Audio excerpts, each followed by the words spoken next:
بسم اللہ الرحمن الرحیم۔ السلام علیکم ورحمۃ اللہ وبرکاتہ۔ معزز ناظرین، آپ دیکھ رہے ہیں یوٹیوب چینل حسن خورشید آوان اور میں خورشید احمد ہوں۔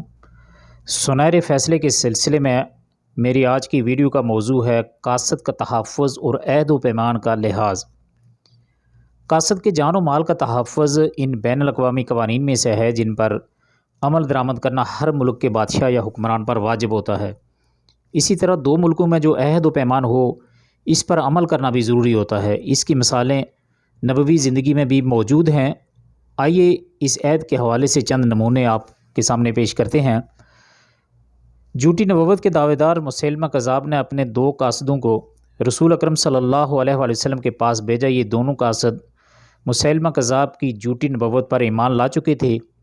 اس سلسلے میں شرعی مسئلہ یہ ہے کہ اس عقیدے کا حامل قتل کر دیا جاتا ہے، مگر رسول اکرم صلی اللہ علیہ وسلم نے ان قاصدوں کو قتل نہیں کیا، کیونکہ قاصد قتل نہیں کیا جاتا خواہ وہ کسی بھی عقیدے کا حامل کیوں نہ ہو، چاہے وہ اسلام سے ہی مرتد کیوں نہ ہوا ہو، جیسا کہ یہ دونوں قاصد تھے۔ نعیم بن مسعود اشعری رضی اللہ تعالیٰ عنہ بیان کرتے ہیں کہ ایک مرتبہ مسیلمہ کذاب نے اپنے دو قاصدوں کو خط دے کر رسول اکرم صلی اللہ علیہ وسلم کی خدمت میں روانہ کیا۔ جب رسول اکرم صلی اللہ علیہ وسلم نے خط سنا تو دونوں قاصدوں سے پوچھا، ما تقولان عنتما، مسلمہ کے بارے میں تم دونوں کا کیا کہتے ہو، یعنی تمہارا کیا خیال ہے؟ وہ دونوں کہنے لگے، ہم اس بات کے قائل ہیں جو مسلمہ کہتا ہے اور یہ بھی تسلیم کرتے ہیں کہ وہ نبی ہے۔ ان کی باتیں سن کر رسول اکرم صلی اللہ علیہ وآلہ وسلم نے ارشاد فرمایا، اللہ کی قسم اگر یہ بات آڑے نہ آتی کہ قاصد کو قتل نہیں کیا جاتا تو میں ضرور تم دونوں کی گردنیں اڑا دیتا۔ وہ یہ بات نبی صلی اللہ علیہ وسلم نے اس لیے فرمائی تھی کیونکہ یہ پہلے مسلمان تھے اور اس کے بعد مرتد ہوئے تھے، اور مرتد جو دین سے مرتد ہو جائے اس کی سزا قتل ہے، لیکن یہ قاصد تھے لہٰذا انہیں چھوڑ دیا گیا۔ حدیبیہ کے سال جب رسول اکرم صلی اللہ علیہ وسلم عمرے کی ادائیگی کے لیے اپنے صحابہ کرام کے ساتھ تشریف لے گئے تو مشرکوں نے آپ کو مکہ مکرمہ میں داخل ہونے سے روک دیا۔ قریش مکہ نے اپنے قاصدوں کو رسول اکرم صلی اللہ علیہ وسلم کی خدمت میں روانہ کیا تاکہ وہ آپ صلی اللہ علیہ وآلہ وسلم کو اس سال عمرہ کے لیے کیے بغیر ہی مدینہ واپس چلے جانے پر راضی کریں۔ مسلمان قاصد بھی قریش کے پاس گئے تاکہ دونوں طرف سے مفاہمت مصالحت ہو جائے اور اس طرح جنگ کی آگ جو بھڑکنے کے لیے بالکل تیار تھی بجھ جائے۔ قریش نے جب لوگوں کو اپنا قاصد بنا کر رسول اکرم صلی اللہ علیہ وسلم کی خدمت میں روانہ کیا، جن لوگوں کو ان میں ایک ابو رافع بھی تھے، جب وہ قریش کا پیغام لے کر رسول اکرم صلی اللہ علیہ وسلم کے پاس آئے اور آپ کے ساتھ تبادلہ خیال ہوا تو ان کے دل میں ایمان جاگزیں ہو گیا اور انہوں نے یہ خواہش ظاہر کی کہ اب وہ اسلام قبول کر کے مسلمانوں ہی کے ساتھ رہ جائیں، مکہ مکرمہ واپس نہ جائیں۔ مگر رسول اکرم صلی اللہ علیہ وسلم نے اس وقت ابو رافع رضی اللہ عنہ کو مکہ واپس ہونے کا حکم دے دیا۔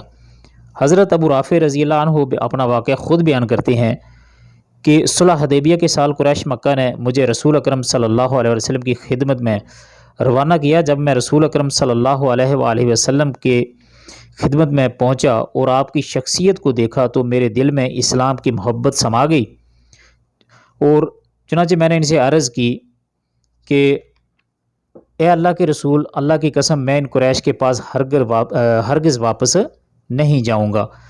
مگر رسول اکرم صلی اللہ علیہ وسلم نے ارشاد فرمایا، میں عہد و پیمان نہیں توڑتا اور نہ قاصدوں یا پیغمبروں کو یعنی پیغام رسانوں کو روک رکھتا ہوں، بلکہ تم واپس جاؤ۔ اگر تمہارے دل میں اسلام کی محبت ہو جیسا کہ اس وقت ہے تو مکہ سے واپس آ جانا۔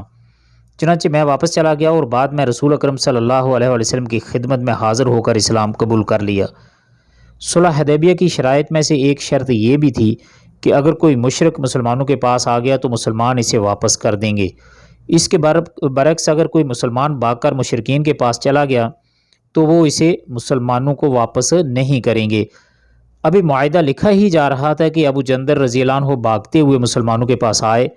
وہ زنجیروں میں جکڑے ہوئے تھے۔ جب سہیل بن عمرو نے جو مشرکین کی طرف سے معاہدہ کرنے آیا تھا ابو جندل کو دیکھا تو ان کے چہرے پر تھپڑ رسید کیا اور ان کا گریبان پکڑ کر منہ کے بل زمین پر گرا دی اور کہنے لگا، اے محمد، اس ابو جندل کے آنے سے قبل ہی میرے اور آپ کے درمیان معاہدہ طے پا چکا ہے۔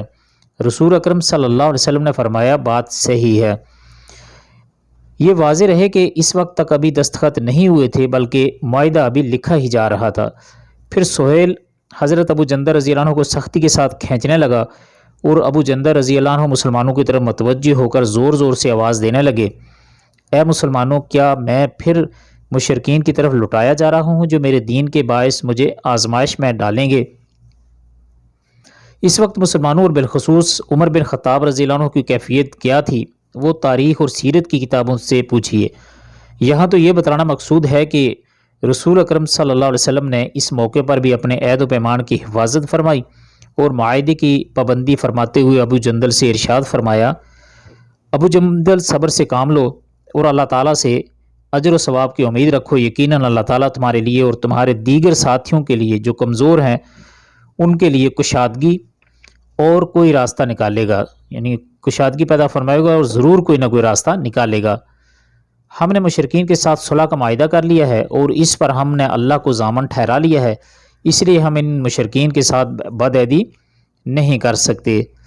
تو یہاں پر ایک چھوٹی سی وضاحت ضروری ہے کہ یہ جو سہیل تھا یہ ایک بعد روایتوں میں آیا ہے کہ یہ ابو جندل رضی اللہ عنہ کا چچا تھا اور بعد روایتوں میں آیا ہے کہ ابو جندل رضی اللہ عنہ کا باپ تھا۔ واللہ بالصواب۔ معزز ناظرین، یہ تھی ہماری آج کی ویڈیو۔ ہمارا مقصد صرف بات کو آپ تک پہنچانا ہے، صرف مولویوں کی طرح چیخ چلا کر یا گلا پھاڑ پھاڑ کر بات کو بیان نہیں کرنا۔ ہمارا مقصد یہ ہے کہ یہ اچھی بات کسی تک بھی پہنچے اور وہ اس پر عمل کرے تو ہمارے لیے یہ دنیا اور آخرت کے لیے بہت اچھا ہو جائے گا۔ اللہ تعالیٰ سب سے پہلے مجھے اور اس کے بعد تمام مسلمانوں کو عمل کرنے کی بھی توفیق عطا فرمائے۔ ملتے ہیں اگلی ایک ویڈیو میں، تب تک کے لیے اللہ حافظ۔ السلام علیکم ورحمۃ اللہ وبرکاتہ۔